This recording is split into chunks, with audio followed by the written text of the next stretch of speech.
Quelle semaine, quelle semaine, quelle semaine! Bonjour les cinéphiles, j'espère que vous allez bien. Alors, j'ai eu la chance d'aller voir ce matin en Projo Press donc le nouveau Spider-Man en version dessin animé, hein, donc la suite de Into the Spider-Verse, qui cette fois-ci s'appelle Spider-Man Across the Spider-Verse, avec l'accent qui est incroyable. Et on nous a bien précisé, pas de spoiler, on a le droit de sortir la vidéo donc le jour de la sortie, le mercredi, donc à partir de minuit, hein, en gros, pour être précis. Donc c'est pour ça que je vous ai dit, attention, minuit ce soir. Je vous rappelle que l'autre film qui sort ce mercredi, Renfield, il y a aussi la vidéo que vous pouvez aller voir sur la chaîne, comme ça vous pouvez pas vous plaindre, les deux grosses sorties vont être traitées. En plus de tout le reste, et c'est pas mal pour un gars qui, en théorie, n'est pas chez lui au moment où vous regarderez cette vidéo, c'est-à-dire que je serai déjà très loin, j'ai eu le temps de revenir et de repartir, vous allez voir, c'est fantastique. Bref, ça, vous vous en foutez, on va juste d'abord regarder un petit extrait du film. T'es sérieuse? Il y a une équipe d'élite avec tous les meilleurs speeder-héros? Ouais. C'est qui le nouveau? C'est incroyable! Et c'est que le hall d'entrée. Ce deuxième film est toujours réalisé par Joaquim Dos Santos, Cam Powers et Justin Keith Thompson. À l'écriture, on retrouve évidemment toujours Chris Miller, Phil Lord et Dave Callaham. Donc des noms que l'on commence à bien connaître, surtout qu'ils étaient déjà présents sur le premier film. Premier film donc de cette saga en film d'animation, hein, qui avait bien fonctionné, hein, très bien même, surtout au niveau des gens. On va pas aller par quatre chemins, j'ai adoré cette suite, même si je vais vous dire 2-3 trucs. Mais j'ai adoré cette suite. Et pour vous expliquer globalement, c'est à peu près l'équivalent de Retour vers le futur 2 pour Retour vers le futur 1. Ce film, c'est un peu la même chose. Je ne vous en dirai pas plus parce que justement, ils nous disent qu'il faut éviter de vous spoiler. Mais bon, sur cette chaîne, je ne spoil pas, donc ça tombe bien, on va continuer dans la lignée. Alors, au niveau de l'animation, on reste sur le même type d'animation. Une animation qui a des défauts, hein, clairement, hein, il faut le dire. Beaucoup de gens ne l'ont pas pointé du doigt parce que voilà. Mais on va aller par étapes. En réalité, il y a plusieurs univers qui sont montrés, chaque univers ayant sa patte graphique, une variante de la patte graphique ou sa patte graphique complète. Vous verrez ça en regardant le film, il y a des trucs assez différents. Voilà, vous verrez. Hein, je vous en dis pas plus. Ce qui fait que certains endroits sont plus jolis que d'autres au niveau de ce qui est dessiné. Pour comprendre cette patte graphique globale, il faut comprendre quel est le but de ce film. Le but de ce film, c'est d'essayer de nous faire ressentir ce qu'est la lecture d'un comics en matière de film. Mais aussi la lecture d'un comics, j'ai envie de dire, un peu rétro. Donc c'est pour ça que les dessins ont un côté un peu rétro, que l'image est saccadée, etc. L'image saccadée pour représenter d'une certaine manière une case, hein, puisque dans une case le personnage ne bouge pas, etc. etc. Évidemment, ce sont des médiums différents, la manière de représenter les choses, le mouvement et tout ça sont différents, mais c'est ce que le film essaye de faire dans le film, hein, c'est-à-dire de manière filmée. Hein. Compliqué, hein, c'est l'idée qu'il y a là derrière. C'est ce qui fait aussi que, justement, les dessins ont, comme j'ai dit, un côté rétro, parfois un côté dessiné, pas toujours très bien fait. Si vous lisez des vieux comics, vous savez que parfois on a des personnages et puis le fond il est vide, quoi. Dans les vieux comics, ça arrivait souvent. Donc en fait, le travail du fond et des images dans la bande dessinée dépend de ce que l'on veut faire ressentir. Si on doit être concentré sur le personnage, peut-être qu'on ne mettra pas de fond pour faire ressentir son visage, je sais pas, où il a peur ou un truc comme ça. C'est un principe de base. Donc c'est l'idée qui est faite ici. Ils ont, pour moi, corrigé un truc qu'il y avait dans le premier film, et on va encore essayer d'aller par étapes, c'est un peu complexe ce truc-là, c'est qu'on commence, je vais pas vous mentir, dans le monde de Spider-Gwen. Et là, c'est très beau. Ce que je vous ai dit, ce côté rétro, tout ça, mais c'est très joli. Et après, on passe chez Miles Morales, et c'est là où j'ai plus de doutes en ce qui me concerne. Parce que on retrouve ce côté, vous savez, où il y a beaucoup d'images faites avec des petits points, comme ça, plein de petits points à gauche à droite, et en plus, les fonds sont souvent flous. Et je vais pas vous mentir, au cinéma, c'était assez agressif pour les yeux, cette partie-là. Hein. C'était... ah ouais, ah ouais, je comprends l'idée, mais...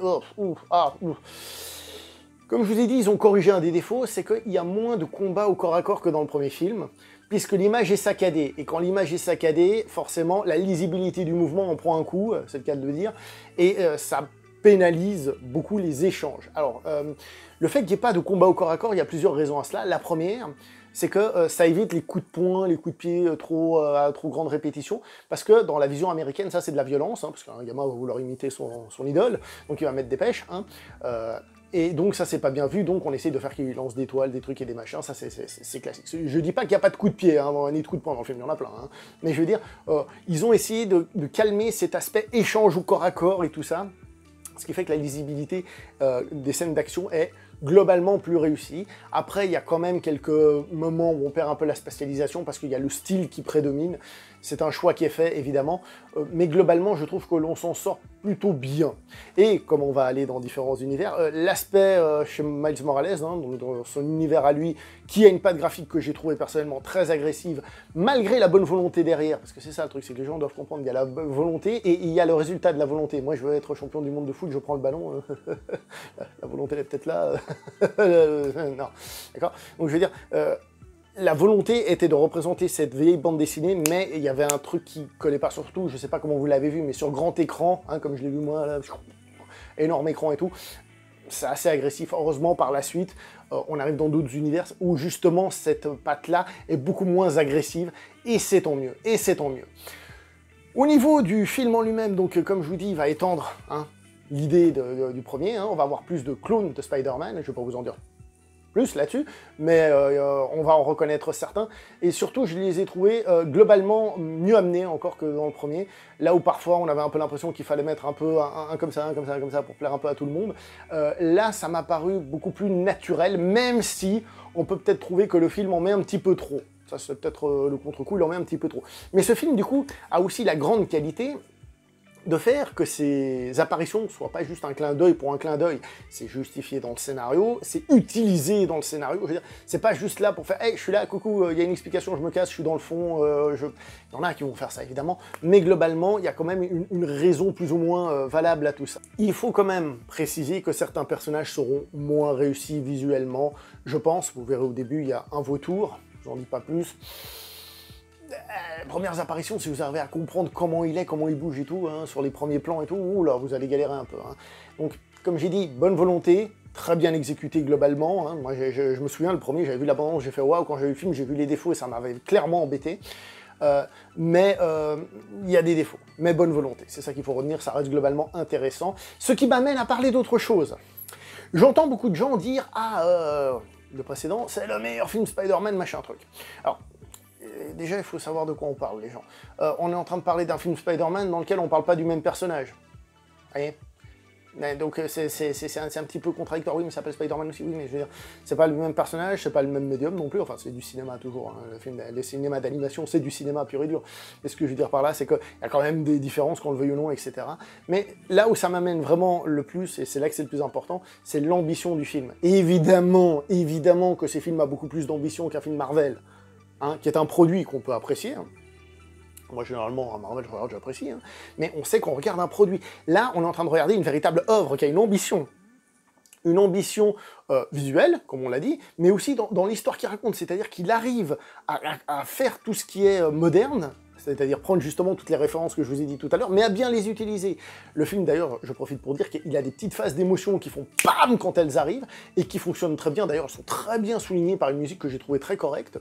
Donc voilà, ce film, il a une ambition, c'est sûr. Hein, vous comparez ça au Marvel du MCU, on joue pas dans la même ligue. Hein, on joue pas dans la même intention, mais les comparer aussi au niveau du personnage, c'est un petit peu particulier. Je veux dire, vous comparez ça à un Spider-Man de Sam Raimi, on n'est pas du tout dans la même optique. Donc le meilleur, oui, si vous voulez, hein, mais je veux dire, c'est pas la même chose, tout simplement. Même si ça reste du cinéma, blablabla, blablabla, on est bien d'accord. Hein. Donc comme j'ai dit, le film arrive en plus à mettre de l'émotion, hein, à mettre des pics comme ça qui viennent t'attraper. Et ce, dès le début du film, parce que les scénaristes et réalisateurs ont bien compris un truc qui est très important, ils l'avaient déjà fait dans le premier, c'est qu'il faut faire un début qui arrive à nous attraper. Et il arrive à nous attraper comment?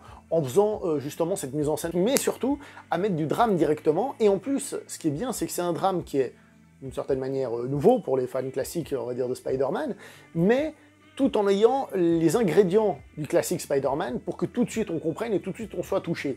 Et là où le film fonctionne bien, c'est qu'il arrive justement à rapidement mettre le doigt sur le point sensible. Hein. Vous voyez ce que je veux dire? Rapidement, il arrive à à provoquer sa petite sensation, à réussir à nous prendre. Je vous avoue que la partie des soucis de Miles Morales avec ses parents m'a moins parlé juste après. Moi, personnellement, elle m'a moins parlé, c'est bon, c'est censé être le personnage principal. Ça m'a personnellement moins parlé, évidemment, il y a des trucs intéressants dedans, mais globalement, ça m'a moins parlé. Et je dois aussi vous avouer, hein, autre truc qui m'a peut-être un petit peu... Hein, c'est que c'est un film qui est fatigant, dans le bon sens du terme. Il est un peu fatigant, comme d'ailleurs un autre film qu'on a vu dernièrement sur les trucs multiverse, là, Everything Everywhere All at Once, hein, par exemple, ça a un peu cette sensation. Je suis sorti un peu fatigué de ce film, et c'est pas moi qui le dis, enfin on l'a dit avec les collègues à la sortie de la projection presse, hein, de la projo presse, on en a parlé un petit peu, et des gens disaient, ah ouais, c'est un film qui, t'en ressort, c'est de la bonne fatigue, hein, je vous préviens, c'est de la bonne fatigue. Même si, personnellement, je vous avoue que la dernière partie, j'ai commencé à décrocher un petit peu. J'étais un petit peu moins dedans, peut-être justement parce que ma capacité d'attention avec ce rythme et cette énergie-là, au bout d'un moment, mon corps a commencé à se fatiguer, hein, mon corps là-dedans a commencé à se fatiguer.